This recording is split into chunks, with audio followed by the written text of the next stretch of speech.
ధన్యవాదాలు అధ్యక్ష. ఈ విదేశాల్లో విద్య చదువుకునేటువంటి పేద పిల్లల కోసం ఓవర్సీస్ స్కాలర్షిప్ పథకాన్ని గత ప్రభుత్వం తీసుకొచ్చింది అధ్యక్ష. సో ఈ ప్రభుత్వం వచ్చిన తర్వాత చాలామంది దరఖాస్తు చేసుకొని అది అక్కడ పెండింగ్ ఉంది అధ్యక్ష. గౌరవ మంత్రి గారికి గతంలోనే 1-2 సార్లు గుర్తు చేయడం జరిగింది అధ్యక్ష. ఇప్పుడు ఈ ఓవర్సీస్ స్కాలర్షిప్లు మీద నమ్మకం పెట్టుకొని ఆల్రెడీ టర్మ్ ఫీజులో లేకపోతే ఆ ఫీజులు కట్టుకొని ఉన్నారు, మిగతా వాళ్ళకి రాలేదు అధ్యక్ష. వాళ్ళ చదువుల మధ్యలో ఆగిపోయే పరిస్థితి వచ్చింది విదేశాల్లో.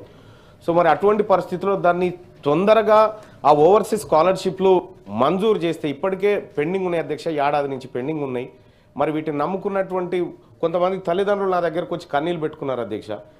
ఈ బీసీ వర్గాలకు ఇచ్చేటువంటి స్కాలర్షిప్ల దగ్గర కొద్దిగా ఆ సంబంధిత శాఖ మంత్రి వారు ఖచ్చితంగా దీనిపైన స్పెషల్ దృష్టి పెట్టాలని చెప్పి రిక్వెస్ట్ చేస్తా ఉన్నారు అధ్యక్ష. ఎందుకంటే చాలామంది ఇబ్బంది పడుతూ ఉన్నారు అధ్యక్ష.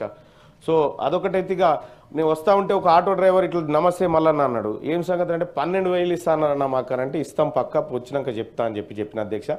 ఆటో డ్రైవర్లకు ఇస్తా అన్నటువంటి వృత్తి విషయంలో కూడా మనం కొద్దిగా దృష్టి పెట్టాలి అధ్యక్ష, ఎందుకంటే వాళ్ళు ఎదురు చూస్తూ ఉన్నారు దానికోసం. థ్యాంక్ యూ అధ్యక్ష.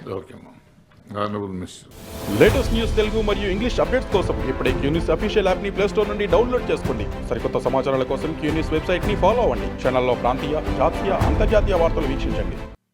లైక్ చేయండి,